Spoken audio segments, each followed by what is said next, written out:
حج کی قسم حنفی حضرات کے نزدیک قران ہے اور حنابلہ کے نزدیک اور شوافی کے نزدیک تمتع ہے۔ امام ابو حنیفہ رحمۃ اللہ علیہ کے نزدیک افضل جو ہے وہ قران ہے، اور ان کی دلیل یہ ہے کہ حضور پاک کا بالاتفاق، یعنی کوئی بھی انکار نہیں کر سکتا کہ حضور کا حج قران تھا۔ یہ ٹھیک ہے کہ حضور نے تمنا کی تھی تمتع کی، لیکن خود کیا تو قران تھا، اس لیے امام صاحب فرماتے ہیں کہ قران افضل ہے۔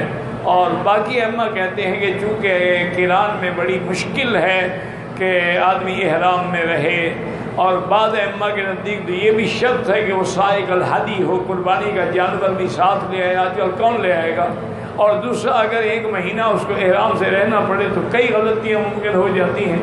وہ کہتے ہیں کہ بہتر پھر یہی ہوتا ہے کہ عمرہ کر کے احرام سے فارغ ہو جائے، تمتع نفع اٹھائے، پھر 8 تاریخ کو حج کا احرام باندھ کے حج کر لے تو یہ تمتع ہو جائے گا۔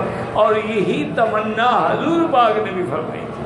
حضور نے بھی فرمایا تھا صحابہ سے کہ جن لوگوں نے آپ تمتع کی نہیں، انہوں نے کہا یا رسول اللہ باقی 4 دن رہ گئے، ہم فرمایا کہ اگر مجھے پتہ ہوتا تو میں بھی تمتع کرتا۔ تو لہذا امام احمد بن حنبل رحمۃ اللہ علیہ، امام شافعی کے نزدیک افضل جو ہے وہ تمتع ہے، لیکن احناف کے نزدیک افضل کے اچھا ایک قول میں، امام شافعی کے 2 قول ہیں نا رحمۃ اللہ علیہ، قول جدید اور قول قدیم۔ ایک قول ان کا یہ ہے کہ سب سے افضل حج افراد ہے،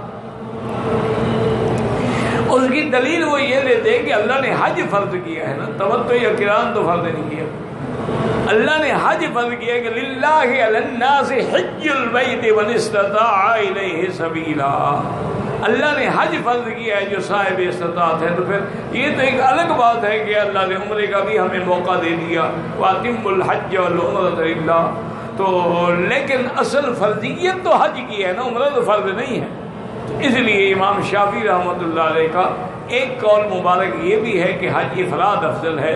تو بہرحال آپ یہ ائمہ کی تحقیق ہیں، اللہ سب ائمہ کی قبروں پہ کروڑوں رحمت نازل فرمائے۔